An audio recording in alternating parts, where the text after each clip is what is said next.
ఈరోజు మనం ఒకే కాలంలో జీవించిన ఇద్దరు రాజుల కథలను లోతుగా చూడబోతున్నాం. ఇద్దరూ రాజులే, ఇద్దరూ శక్తివంతులే, కానీ వాళ్ల దారులు పూర్తిగా వేరు. అవును, మనం మాట్లాడుకోబోయేది ఉత్తరాన ఇస్రాయేలును పరిపాలించిన యరొబాము, దక్షిణాన యూదాను ఏలిన రెహబాము గురించి. మన దగ్గర ఉన్న ఆధారం వాళ్ళిద్దరి పతనాన్ని చాలా స్పష్టంగా చూపిస్తుంది, ముఖ్యంగా వాళ్ల నిర్ణయాలు వాళ్ల కుటుంబాలను, రాజ్యాలను ఎలా నాశనం చేశాయో వివరిస్తుంది. సరిగ్గా చెప్పారు. ఇది కేవలం ఇద్దరు రాజుల కథ కాదు.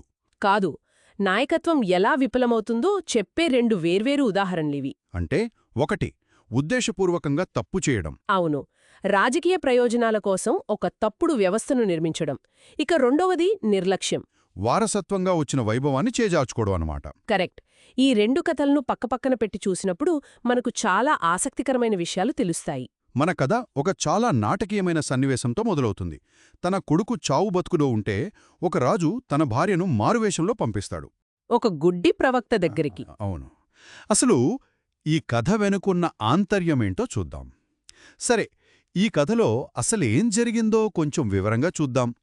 ఇజ్రాయేలు రాజు యరొబాము కొడుకు అబియాకు తీవ్రమైన అనారోగ్యం చేరేస్తుంది. అవును, తన కొడుకు బతుకుతాడో లేదో తెలుసుకోవడానికి యరొబాము చాలా ఆతృతగా ఉన్నాడు. కాని అతను నేరుగా దేవుడి సహాయం కోరలేదు. అదే ఆశ్చర్యం. ఏం చేశాడతను?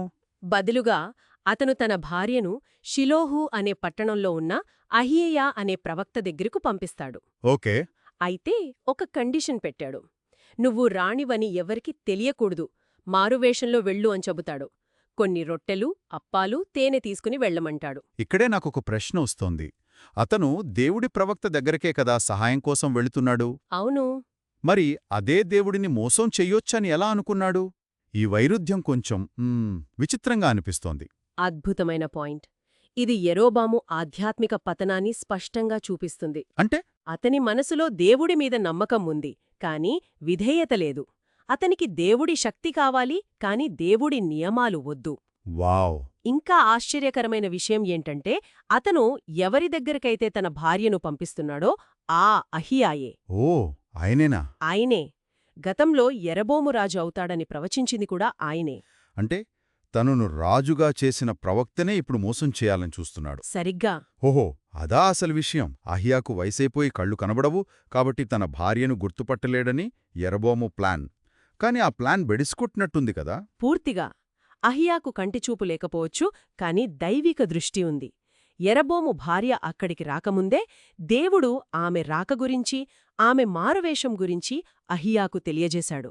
ఓహో.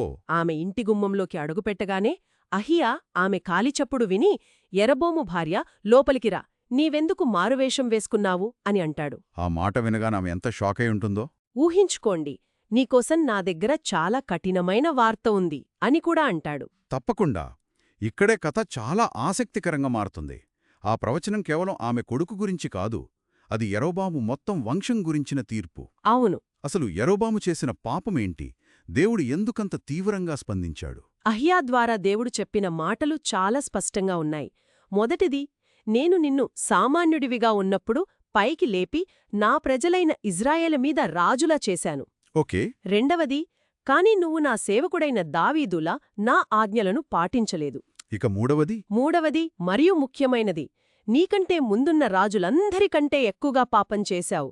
ఇతర దేవతలను, బంగారు దూడల విగ్రహాలను పెట్టుకుని నాకు కోపం పుట్టించావు. ఒక్క నిమిషం. ఈ బంగారు దూడల విగ్రహాలు, ఈ కథేంటి? అది కేవలం విగ్రహారాధన మాత్రమేనా, లేక దాని వెనుక వేరే కారణమేమన్నా ఉందా? ఇది కేవలం మతపరమైన అవిధేయత కాదు, అది ఒక తెలివైన రాజకీయ ఎత్తుగడ. రాజకీయమా? ఎలా? చూడండి, సొలొమోను తర్వాత రాజ్యము రెండుగా చీలింది కదా. యరొబాము ఉత్తర రాజ్యానికి లాజయ్యాడు. అవును. కాని ప్రధాన దేవాలయం దక్షిణ రాజ్యంలోని యెరూషలేములో ఉంది. తన ప్రజలు ఆరాధన కోసం యెరూషలేముకు వెళితే వాళ్ల విధేయత తన శత్రువైన రెహబాము వైపు మళ్లుతుందని భయపడ్డాడు. ఎగ్జాక్ట్లీ. అందుకే ప్రత్యామ్నాయంగా బేతేలు, దాను అనే రెండు ప్రదేశాలలో బంగారు దూడలను ఏర్పాటు చేసి, ఇవే మిమ్మల్ని ఐగుప్తు నుండి విడిపించిన దేవుళ్ళు, యెరూషలేముకు వెళ్లాల్సిన పనిలేదు అని ప్రకటించాడు. ఓహ్, అంటే ఇది దేశాన్ని రాజకీయంగా ఏకం చేయడానికి చేసిన ఒక ఆధ్యాత్మిక ద్రోహం. అంతే. అర్థమైంది. అంటే తన అధికారాన్ని కాపాడుకోవడానికి అతను ఏకంగా దేవుడి స్థానంలోనే ప్రత్యామ్నాయాల్ని సృష్టించాడు. దాని పర్యవసానాలు చాలా భయంకరంగా ఉన్నాయి కదా. చాలా భయంకరంగా ఉన్నాయి. ఆధారం ప్రకారం పెంటను ఊడ్చివేసినట్లు అతని కుటుంబాన్ని ఊడ్చివేస్తానని, అవును. పట్టణంలో చనిపోయిన వారిని కుక్కలు, పొలాల్లో చనిపోయిన వారిని ఆకాశ పక్షులు తింటానని చెప్పబడింది. కేవలం విగ్రహారాధన చేసినందుకు ఇంత భయంకరమైన శిక్ష ఎందుకు? మంచి ప్రశ్న. దీని మనం కేవలం ఒక మతపరమైన తప్పుగా చూడకూడదు. ఆ కాలంలో దేవునితో ఉన్న నిబంధన, అదే వారి జాతీయ ఉనికికి ఆధారం. ఓకే. ఆ నిబంధనను మీరి వేరే దేవతలను పూజించడమంటే తమ దేశపు రాజ్యాంగాన్ని తగలబెట్టినంత తీవ్రమైన దేశద్రోహం లాంటిది. అలాగా? అంతేకాదు, మృతదేహానికి సరైన సంస్కారాలు జరగకపోవడమనేది ఆ కాలంలో అత్యంత అవమానకరమైన విషయం. కాబట్టి ఈ తీర్పు కేవలం శారీరక మరణం కాదు, అది అతని వంశం యొక్క గౌరవాన్ని, జ్ఞాపకాలను పూర్తిగా తుడిచివేయడం. అయ్యో, అంటే ఒక రాలు చేసిన పాపం అతనితో ఆగకుండా మొత్తం దేశం మీదకు వచ్చింది అన్నమాట. ఖచ్చితంగా. యెరోబాము పాపం కేవలం తనది మాత్రమే కాదు, అతను ఇశ్రాయేలు పాపం చేయడానికి కారకుడయ్యాడు. అందుకే ఆ ప్రవచనం దేశానికి కూడా వర్తిస్తుంది. అవును. దేవుడు ఇశ్రాయేలును వారికిచ్చిన మంచి దేశం నుండి పెళ్లగించి యూఫ్రటీస్ నది అవతలకు చెదరగొడతాడని చెప్పబడింది. ఇది భవిష్యత్తులో జరగబోయేదానికి ఒక సూచన. స్పష్టమైన సూచన. భవిష్యత్తులో అస్సీరియన్లు వచ్చి ఇజ్రాయేలు ప్రజలను దేశబహిష్కరణ చేసే సంఘటనకు ఇదొక ముందస్తు హెచ్చరిక. ఆ ప్రవచనం వెంటనే నెరవేరడం కూడా మనం చూస్తాం. యెరోబాము భార్య తిరిగి తన పట్టణమైన తిర్సాలోని ఇంటి గుమ్మం దగ్గరకు రాగానే ఆ చిన్నవాడు చనిపోతాడు. అవును. కాని ఇక్కడొక విచిత్రమైన విషయముంది. ఏంటది? యెరోబాము కుటుంబంలో అతనొక్కడికే సరైన సమాధి లభిస్తుంది. ఎందుకంటే అతనులో మాత్రమే దేవునికి అనుకూలమైనది ఏదో కొంచెం కనబడింది. ఇది చాలా విచారకరమైన ముగింపు. అవును. దేవుడి తీర్పులో కూడా ఒక విధమైన న్యాయం కనిపిస్తుంది. ఆ అబ్బాయి తన కుటుంబానికి రాబోయే భయంకరమైన వినాశనాన్ని చూడకుండా ముందే చనిపోవడం ఒక రకంగా ఆశీర్వాదమే. నిజమే. యెరోబాము 22 సంవత్సరాలు పరిపాలించి మరణించగా అతని తరువాత అతని కుమారుడు నాదాబు రాజయ్యాడు. కాని ప్రవచనం ప్రకారం కొద్ది కాలంలోనే వారి వంశం మొత్తం నాశనమైంది. యెరోబాము కథ ఒక హెచ్చరికలా ముగుస్తుండగా అదే సమయంలో దక్షిణాన ఉన్న యూదా రాజ్యంలో పరిస్థితేమీ మెరుగ్గా లేదు. లేదు, అసల్లేదు. ఒక రాజు ఉద్దేశపూర్వకంగా పాపంలోకి నడిపిస్తే మరో రాజు నిర్లక్ష్యంతో తన తండ్రి సంపాదించిన వైభవాన్ని పోగొట్టుకుంటున్నాడు. మనమిప్పుడు సొలొమోను కుమారుడైన రెహబాము కథలోకి వెళ్దాం. అవును. రెహబాము 41 సంవత్సరాల వయస్సులో రాజయ్యాడు. యెరూషలేములో 17 సంవత్సరాలు పరిపాలించాడు. అయితే ఆధారం అతని గురించి చెప్పిన మొదటి మాట ఏమిటంటే, ఏంటది? అతని తల్లి నయమా ఒక అమ్మోనీయురాలు. ఇది చాలా ముఖ్యమైన వివరంగా ప్రస్తావించబడింది. నిజమే. ఒక రాజు తల్లి ఏ జాతికి చెందినది అనేది ఎందుకంత ముఖ్యం? ఈ అమ్మోనీయురాలు అనే మాట వెనుక ఏదైనా ప్రత్యేక అర్థముందా? ఖచ్చితంగా ఉంది. రెహబాము తండ్రి సొలొమోను. సొలొమోను జ్ఞానానికి, వైభవానికి ఎంత ప్రసిద్ధుడో. తన వృద్ధాప్యంలో విదేశీ భార్యల ప్రభావం వల్ల విగ్రహారాధనలోకి జారిపోయాడని కూడా అంతే అపఖ్యాతి పొందాడు. కరెక్ట్. ఈ అమ్మోనీయులు, మోయాబీయులు వంటి జాతులు విగ్రహారాధనకు, కొన్నిసార్లు హేయమైన ఆచారాలకు ప్రసిద్ధి. ఓహో! కాబట్టి రెహబాము తల్లి అమ్మోనీయురాలు అని చెప్పడం ద్వారా రచయిత పరోక్షంగా ఒక సూచన ఇస్తున్నాడు. రెహబాము పెంపకంలోనే, అతని పునాదుల్లోనే విగ్రహారాధన ప్రభావముంది. అది అతని పరిపాలనలో ప్రతిఫలించింది. అర్థమవుతోంది. అంటే యూదా ప్రజలు కూడా దేవుని దృష్టికి చెడు చేశారని ఆధారం చెప్తోంది. వారు తమ పితరుల కంటే ఎక్కువగా పాపం చేసి దేవునికి కోపం తెప్పించారు. అవును.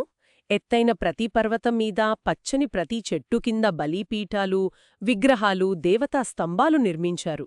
ఈ దేవతా స్తంభాలు, పురుషగాములు అనే మాటలు వింటుంటే ఇది కేవలం విగ్రహాలను పూజించడం మాత్రమే కాదనిపిస్తోంది.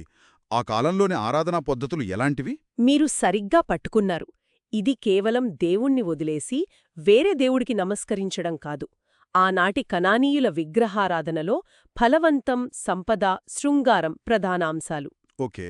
దేవతా స్తంభాలు లేదా అషేరా పోల్స్ అనేవి ఫలవంత దేవతైన అషేరాకు చిహ్నాలు.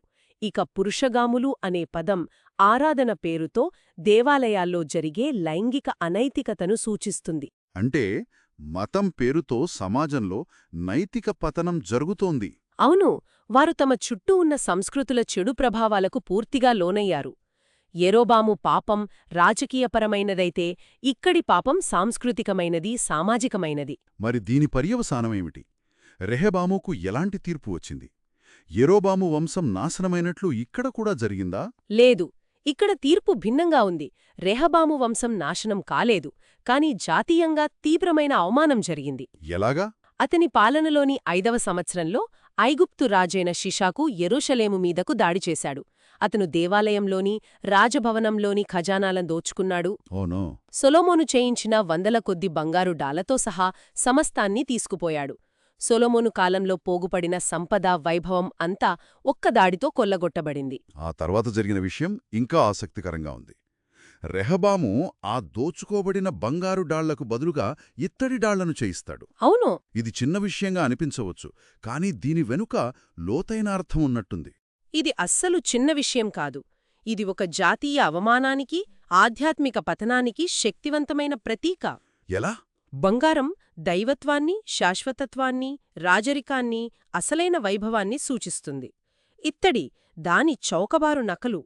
అంటే యోధారాజ్యం అసలైన వైభవాన్ని కోల్పోయి ఇప్పుడు కేవలం దాని నీడలా మిగిలిపోయిందని రెహబాము పరోక్షంగా అంగీకరిస్తున్నాడు. కరెక్ట్. ఈ బంగారం నుండి ఇత్తడికి మారడమనేది ఈ రోజుల్లో ఒక దేశం తన గోల్డ్ రిజర్వులను అమ్ముకొని అప్పులు తీర్చుకోవడం లాంటిది. అద్భుతమైన పోలిక. బయటకంతా బాగానే ఉన్నట్టు కనిపించినా లోపల ఎంత బలహీనపడిందో చెప్పడానికదొక సూచన అన్నమాట. సరిగ్గా. వైభవం పోయింది, కాని వైభవం ఉన్నట్టు నటించడం మాత్రం మానలేదు. ఆ తర్వాత రెహబాము, యెరబాముల మధ్య వారి జీవితాంతం యుద్ధం జరుగుతూనే ఉండేదని ఆధారం చెబుతోంది. చివరికి రెహబాము మరణించి అతని కుమారుడు అబియాము రాజయ్యాడు. మరి వీటన్నిటి అర్థమేమిటి? ఈ రెండు కథలను పక్కపక్కన పెట్టి చూస్తే ఒక ముఖ్యమైన ప్రశ్న వస్తుంది. ఇక్కడ ఇద్దరు రాజులు, రెండు రాజ్యాలు. ఇద్దరూ దేవుని నుండి వైదొలగారు. అవును. కాని వారికి వచ్చిన తీర్పులు ఎందుకంత భిన్నంగా ఉన్నాయి? ఇది ఈ కథల్లోని కీలకమైన అంశం. యెరోబాము పాపం చాలా క్రియాశీలకమైనది, అంటే యాక్టివ్. అతను రాజకీయ కారణాల వల్ల విగ్రహారాధనను ఒక వ్యవస్థగా మార్చి ప్రజలను బలవంతంగా పాపంలోకి నడిపించాడు. అందుకే అతని తీర్పు అంత కఠినంగా ఉంది. వ్యక్తిగతంగా అతని వంశానికి సంపూర్ణ వినాశనంగా వచ్చింది. అవును. అదే సమయంలో రెహబాము పాపం నిష్క్రియాత్మకమైనది, పాసివ్. అతను సొంతంగా విగ్రహాలను పెట్టలేదు, కాని తన ప్రజలు పొరుగువారి పద్ధతుల్లోకి జారిపోతుంటే నిర్లక్ష్యంగా అనుమతించాడు. సరిగ్గా చెప్పారు. అందుకే అతని తీర్పు జాతీయ అవమానంగా, సంపద మరియు వైభవాన్ని కోల్పోవడంగా వచ్చింది. అతని వంశం నాశనం కాలేదు, కాని దాని వైభవాన్ని కోల్పోయింది. అంటే ఉద్దేశపూర్వకంగా ఒక తప్పుడు వ్యవస్థను నిర్మించడం ఒక రకమైన వైఫల్యమైతే, మన చుట్టూ ఉన్న సమాజం చెడిపోతుంటే దాన్ని పట్టించుకోకుండా నిర్లక్ష్యంగా ఉండటం మరో రకమైన వైఫల్యం. అవును. యెరోబాము, రెహబాముల కథలు ఈ రెండు రకాల వైఫల్యాలకు అద్దం పడతాయి. నిజమే. ఈ కథలు నాయకత్వ బాధ్యతను స్పష్టం చేస్తున్నాయి. ఒక నాయకుడి నిర్ణయాలు కేవలం తనను మాత్రమే ప్రభావితం చెయ్యవు. యెరోబాము పాపం దేశ బహిష్కరణకు దారితీస్తే, రెహబాము నిర్లక్ష్యం ఒక స్వర్ణయుగాన్ని ఇత్తడి యుగంగా మార్చేసింది. అవును. ఈ రెండు కథలు దేవుని ఆజ్ఞలను అతిక్రమించడం వల్ల కలిగే పర్యవసానాల గురించి, ముఖ్యంగా నాయకుల బాధ్యత గురించి శక్తివంతమైన హెచ్చరిక కథలుగా నిలుస్తాయి. శ్రోతలు ఆలోచించడానికి ఒక చివరి ప్రశ్న. ఈ కథలో రెహబాము తల్లి ఒక అమ్మోనీయురాలు అని ఆధారం ప్రత్యేకంగా ప్రస్తావించింది. అవును. పాత నిబంధన గ్రంథాలలో విదేశీ భార్యలు, వారి దేవతల గురించి పదే పదే హెచ్చరికలు కనిపిస్తాయి. దీన్ని బట్టి చూస్తే ఒక నాయకుడి వ్యక్తిగత వారసత్వం, అతని పెంపకం, అతని కుటుంబ నేపథ్యం వంటివి మనకు చిన్నవిగా అనిపించవచ్చు. కాని అలాంటి చిన్న విషయాలు ఒక జాతి యొక్క ఆధ్యాత్మిక దిశను, చివరికి దాని భవిష్యత్తును ఎంతవరకు ప్రభావితం చేయగలవు? ఇది ఆధారం మన ముందుంచిన ఒక ఆలోచింపజేసే ప్రశ్న.